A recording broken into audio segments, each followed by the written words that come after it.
is from Joshua 5, 13 through 15.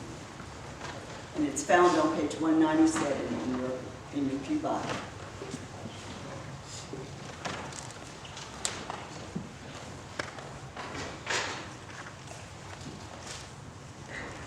Once when Joshua was by Jericho, he looked up and saw a man standing before him with a drawn sword in his hand. Joshua went to him and said to him, "Are you one of us or one of our adversaries?" He replied, "Neither, but as commander of the army of the Lord, I have now come." And Joshua fell on his face to the earth and worshipped, and he said to him, "What do you command your servant, my Lord?" The commander of the army of the Lord said to Joshua, "Remove the sandals from your feet, for the place where you stand is holy." And Joshua did so. The people of God, the word of God for the people of God. Thanks be to God.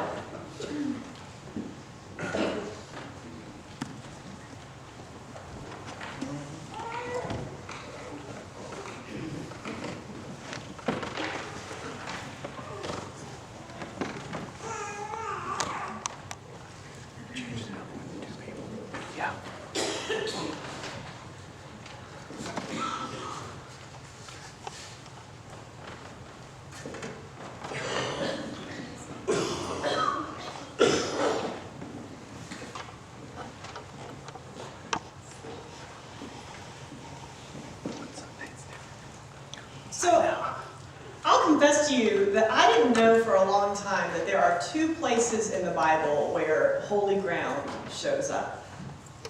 I've known for a long time about Moses and the burning bush. It's a story very familiar to me. It's one that we talk about a lot at Wilderness Trail.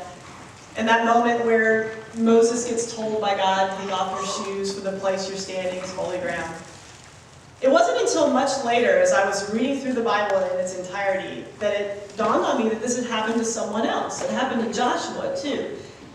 But in a way that's a little bit different than how it happened to Moses. When Joshua has his holy ground moment, he sees an angel, but he doesn't know it's an angel. However the angel is dressed and it looks to Joshua like a warrior. But he's not sure if this is someone who's on his side or the enemy's side.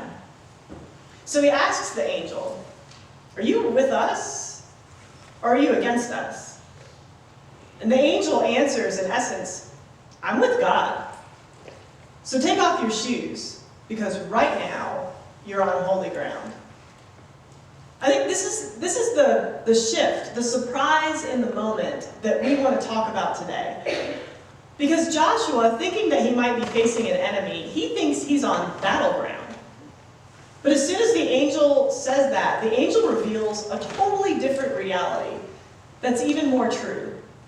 That instead, he's on holy ground. And holy ground is something that we talk about a lot at Wilderness Trail. And so that's one of the reasons that Matthew and I want to talk about it today with you. Yeah, for those who don't know, Wilderness Trail is a backpacking ministry. Our main program is taking youth into the wilderness for a week-long hike to get away from the distractions and to focus on God and see what happens. One of the things that we do to kind of help us with this discipline, to make sure that we're focusing on God throughout the week, is every night we close the night talking about holy grounds, places that we've experienced God that day. And we all often talk about that it's not just because we're on the mountaintop or we're up in the wilderness of God's creation that we see holy ground. We're just maybe taking a little more time to focus in and see it.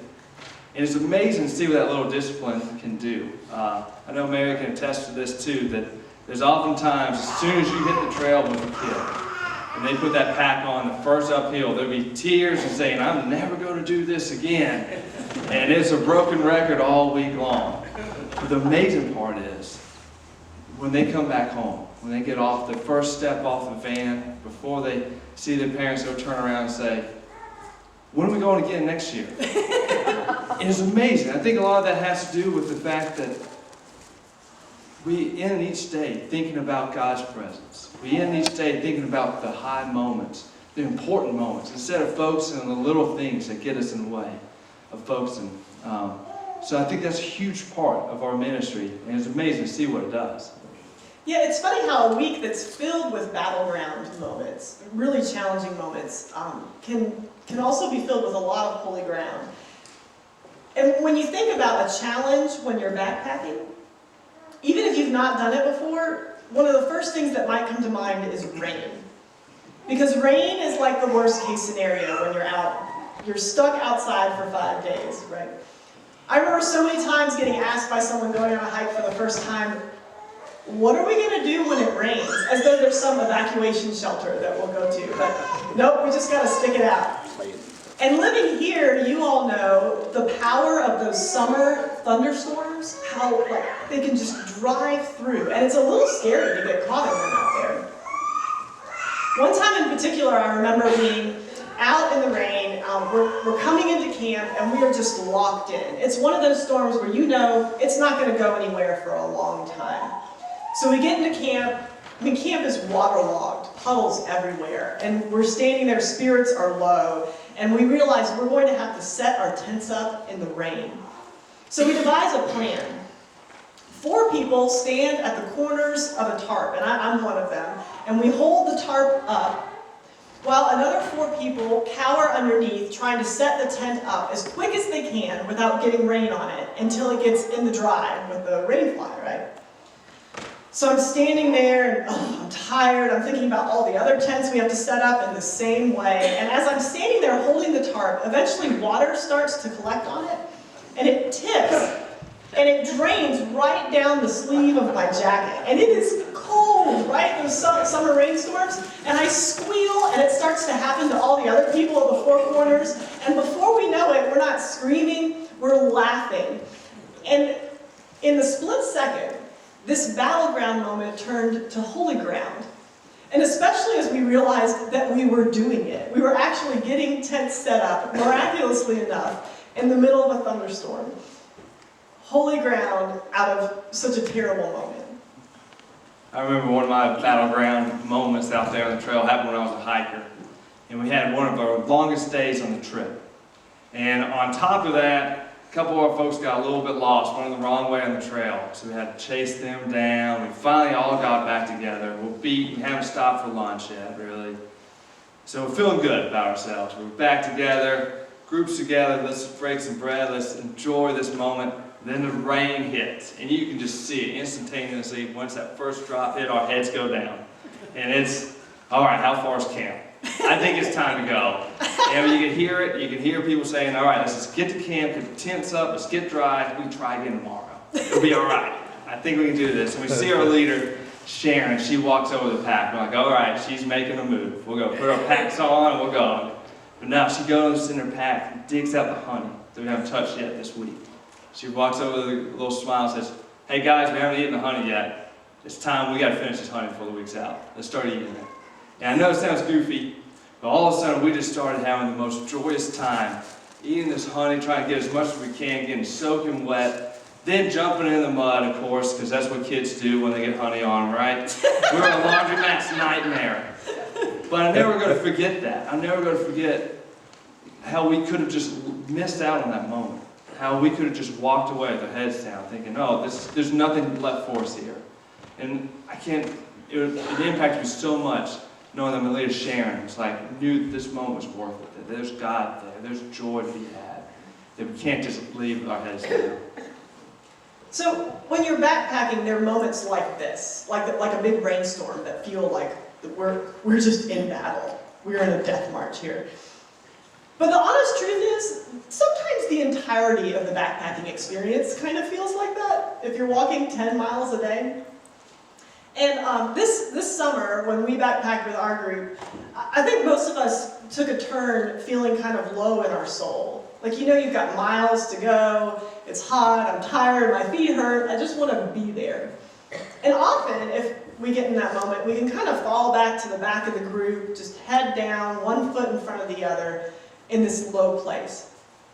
And one of the neat things for me to see this summer was how those who were in the front would get to the snack break or lunch or camp, whatever next stopping point, They put their packs down and then walk back down the trail, do double mileage, to come back and check on whoever was in the back of the group, and offer to carry their pack or just to walk with them. And a couple times I was in the back of the group, and I can attest to, it was a split-second change to go from, we are never going to get there, to then seeing hope. Like, we can't be that far if they're already walking back to us, that all of a sudden there's holy ground because they decided to come and do that for us. And it's amazing to see what holy ground and thinking about it and focusing on a day can do more than just turn a physical uphill battle around and change our perspective on that. Also, so much can do for a spiritual and emotional. I remember this one group I had the pleasure of hiking with 3 summers in a row. It was this children's home from Florida. And over the course of those years, I got to really know those kids and really know where they come from, the challenges they've faced in their lives, and what they've already overcome, but still some other challenges that are ahead of them.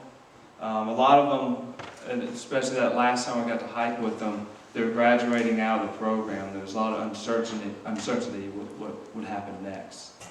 And I remember just going into that week wondering, man, what can this little hike do for somebody? What can focusing on God in these little moments, what can that do for someone who has this much challenge? I mean, I've never even been through that kind of challenges in my own life. During that week, the pastor of the children's home told me a lot of stories. A lot of stories about each one of these kids, and these are all new stories. The stories of how they've changed over the last couple of years. And there's been a lot of people who have touched them, but one of the sparks in their life has been trail, and in particular, the holy grounds. And what it means for them to transform those little moments. You know, they walk through life wondering what's next, almost an expectation of something that's going to go wrong. But then to focus in on understanding that God's always present. There's always something to see, even the greatest challenges, that there is holy ground. Man, that is something, that perspective helped change them and how they're going to approach the next day. So I remember this group because they came to Wilderness Trail like at least 6 years in a row, a lot of years. And we came to really look forward to them coming. But they were also the kind of group where, I mean, you could look at these kids and kind of tell that they were from, that their life was a battleground. I mean, we knew they were from an orphanage, and then they had that kind of rough around the edges nature to them, a lot of them.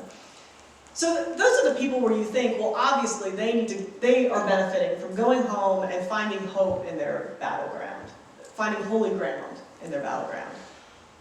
But truthfully, I think this is a lesson that benefits all of us, because we may not be living in an orphanage or have a background just like that, but we all have challenges, right? Some of us, everyone knows it. We've got something that we're going through and we're struggling with. Others of us, we've got something deep on the inside that we worry about all the time. We're in battle and maybe no one else knows it. But whoever we are, we get the same gift that those kids from the children's home got. And this is the good news that we get from the story of Jacob and the holy ground, or Joshua and the holy ground, and Moses and the holy ground, that anywhere can be holy ground. Even when we're mired in a dark place and it seems like there's no hope, there is hope.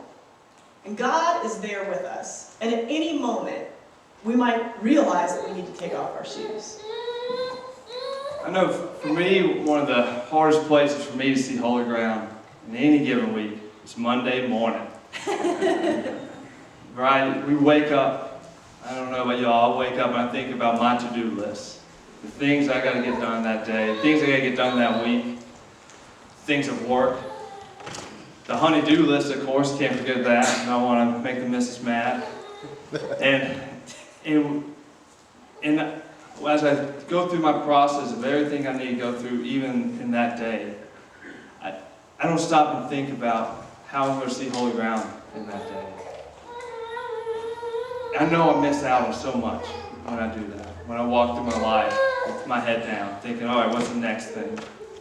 What would it be like if I thought of my office as a place that I could find holy ground? What would it be like if I thought a trip to the grocery store could be a place where I could see holy ground and experience it? it'd be amazing. And when I get caught up in those moments, those are the times I know I feel closest to God and feel more like myself. And those holy ground moments that we've had in the middle of a thunderstorm backpacking, they've taught me to pick my head up and look for the holy ground. Not just in my day-to-day, but sometimes even in the really challenging moments of life where you think, this moment is nothing but bad. And yet somehow there's holy ground in that too. So I think of like my mom's illness and death, and yet how God was especially present in a really powerful way during that time, and even still, giving us this deep assurance on a level I've never felt of God's care for us. And that's holy ground in the midst of that hard time. And then I think I have a bad habit of taking on too much and asking for too little help. And so as I juggle, 2 kids and being a pastor and then deciding to go to school for some foolish reason, I'll just keep taking it all on and all of a sudden realize, I should have asked for help with 20 of the things on my to-do list. And it's amazing how often I'll be sitting in my office. This has actually happened, I think, 3 different times. I'm sitting in my office feeling stressed out about everything I have to do. And Jimmy Pitt will walk in, it's a day off she has from the casino, walk in and say, hey, I got some free time this week. What can I do for you? That's holy ground. I thought the whole week was going to be miserable, and then without me even asking for it, she walks in and she takes a huge chunk off my to-do list. I think that's the amazing part, is how often when we look at our day and we see holy ground, we really start to focus in. A lot of times, it's more than just the creation that's around, it's more than just the quiet time we might take for God, but it's really one another is where we can really find the most holy ground in our day. I think it even goes beyond that, and that's what excites me when I start thinking about holy ground in my life, is that I can be that holy ground for someone else. That's what we're called to do, not just to watch and experience holy ground, but to be a part of it, to let God work through us. I think that's one of the things we're most called to do every day.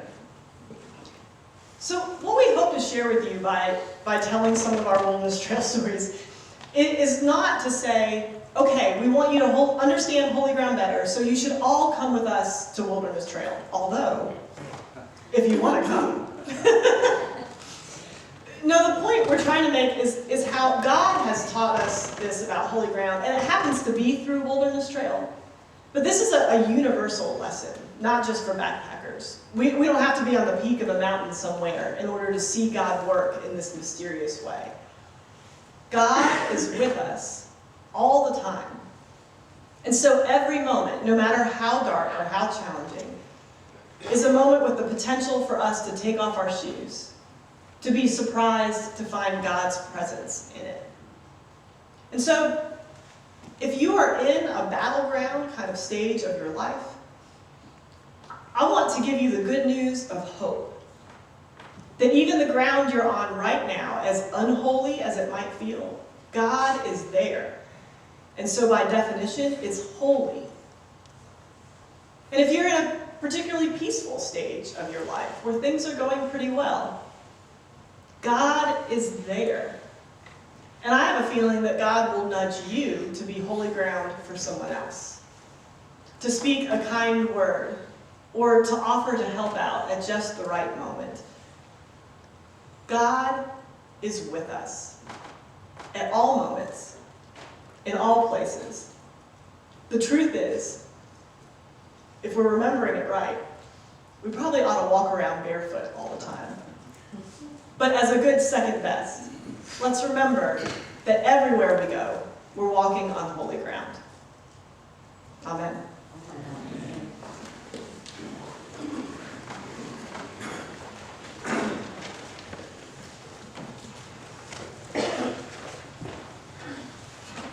Would you help Matthew and I as we put words to the faith that we share? Our affirmation of faith today